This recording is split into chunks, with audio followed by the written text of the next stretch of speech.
Welcome to this look at Fact Sheet Friday number 10.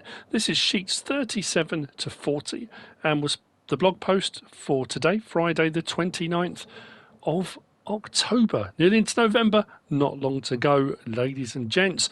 First up then, we have got the Valtra Valmet 8750. On a few of the fact sheets I have talked about the fact that Giants are including a lot of older model vehicles in the base game, which, I mean, they have sort of done before.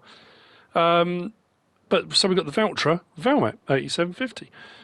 This is 108,500, 190 horsepower tractor, manual and power shift gearbox.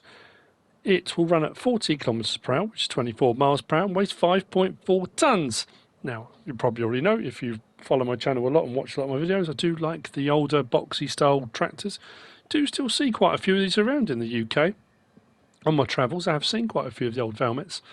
But more importantly for this one, I mean, it's a lovely picture, don't get me wrong, and it looks fantastic. On the back of that, we've got the Pharmax KRG 250. Pharmax is new to the game, and as far as I'm aware, this is the first bit of information I've come across about Pharmax. You may well have done, but this is the first bit I've come across. So on the back of that is a KRG 250, which is a SPADER. And the KRG from Pharmax is a deep spader. So who are Pharmax? Well, before Pharmax existed as a company, the previous company was called Agrator, and they made rotary spaders from 1960 in Gasteiz, I think it's Gasteiz, in Spain. And they were selling them on through a company in the Netherlands. So one of the main companies that sold them for them were in the Netherlands. That company was then looking for investors and help to help build them as well. And a company called Lutters, also from the Netherlands, took over production from Agrator. And in 1973, so from 1960 to 1973, in 1973, Pharmax was born. And it was Pharmax Spaders Lutters was the name of the company, which is now Pharmax. Spaders, in essence, are a deep cultivator, deep ripper. It's like a mouldboard plough, but much deeper. In essence, lots and lots of spades. I think we had one modded spader on FS19. And it's a rotary spader, so there's lots of spades on a shaft, and as it rotates around, you can adjust the depth of it, and they go down fairly deep as well. Each spade brings soil up, so it rotates up and round. Rather than a mouldboard plough rolling it over, it takes it from down deep and brings it up. Now, has its pros and cons. Shouldn't be done in dry weather, shouldn't be done, you know, when soil erosion can be bad from wind and stuff like that. They are designed to be used primarily when the ground soil is damp, so that it stays where it is, so to speak. But the reason for doing it is bringing all the stuff up from lower down, because you get a lot of water runoff on a lot of fields, where fields are used over and over and over again, and you do get compaction regardless if you're doing cultivating. You might be doing zero tillage, in which case you're really not even touching the surface. And that compaction, when it rains heavily, you get a lot of water runoff. So what these are designed to do, you do them every once in a blue moon. You go over the deep spader, brings it all down, increases water flow deeper down, better penetration of the water, and through sort of new channels, and helps that water, when it comes onto the field, to stay there rather than run off and go elsewhere.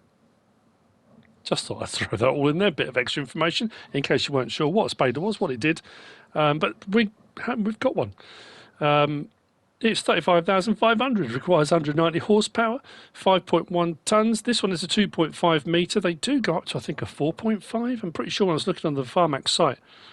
And when it's running, it runs 8 kilometers per hour or 5 miles per hour. Sorry, that did take a little while, but I was quite enthused, as you can tell.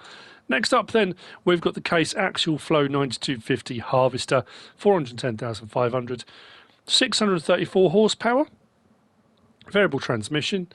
It'll run at 30 kilometers per hour, 18 miles an hour on the road, 14,400 litre tank, 20.6 tons. It's a lovely looking harvester. That one is a wheeled one, as far as I can tell from the picture. Often we get, I mean, like I said this before, a lot of the fact sheets haven't been saying what wheel options are available. I suppose because there might be quite a few Often there are tracked options on these, whether we'll get on the base version or when we start getting modded versions coming through potentially.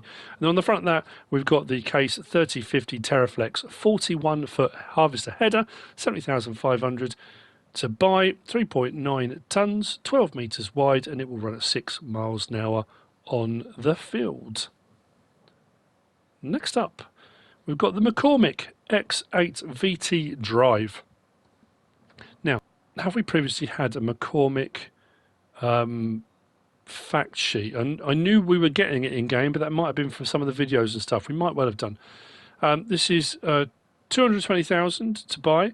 This will range from 264 up to 310 horsepower, depending on what engine size you go for. Variable transmission, 50 kilometers per hour, 31 miles per hour on the road, 10.7 tons.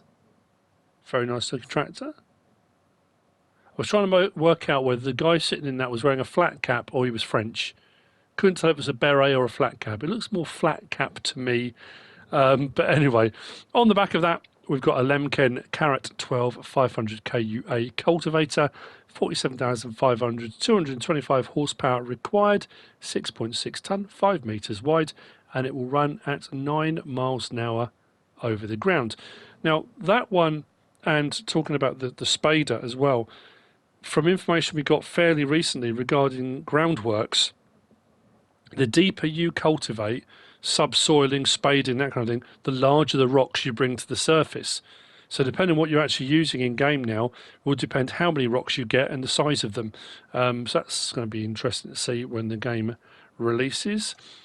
And then last for today, we have got the Case Magnum AFS Connect series. A lovely looking Magnum, that. I do like the lighting array on the front. Very cool. This is 312,000. It will range from 374 up to 435 horsepower. Variable transmission, 50 kilometers per hour, 31 miles per hour on the road, 12.7 tons. Yeah, I do like a Magnum. I haven't used them very much recently, in all honesty, but I do like them, and I think it's got the large harvester behind, is what you can see unloading into the Demco 2200 dual auger grain cart. This is an auger wagon, 115,000 to buy, 400 horsepower required, 77.5 cubic meters, that's 77,500 litres, 16.4 tons.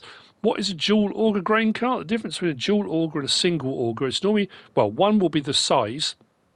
On a single auger, the auger will run up on the Demco ones, they run up the corner, so visibility is still okay, depending on where your auger pipe runs out to unload into whatever else you're going to unload into. They're normally gravity fed. So anything in there will go down gravity fed and then is pulled up and out by the auger. On the much larger auger wagons, because they're also longer, gravity fed's not going to work if you've got a load of grain and stuff at the back of the auger wagon. So what they usually have is an auger horizontally that runs from the front to the back of the auger wagon, which brings everything from the back to the front where the auger pipe is that runs up and out. So hence dual auger. And that's it for today. I assume we're going to get more next week. I'm not sure when they're going to cut off, but it will be fairly soon because obviously the game's going to be coming out fairly soon. But don't forget, on that note, you can still pre-order up until November the 22nd, and if you do, you get the Class Zerion Saddle Track Pack. I've said this every week, and people have asked me a bit recently. The Season Pass is only available on certain platforms. Sony, PlayStation, it's not going to be available as far as I'm aware until the day of release, and then you can get the Season Pass. They're not doing a pre-order on the Season Pass. MrSealyp merch is available now if you're interested in picking up something for Christmas. You know, get that shopping in nice and early. Hope you found this useful and informative. If you have, please give us a like. If you don't subscribe yet, please do. If you want to leave a comment, feel free. And if you want to share this video, then please be my guest. Whatever you should choose to do. Thanks for watching.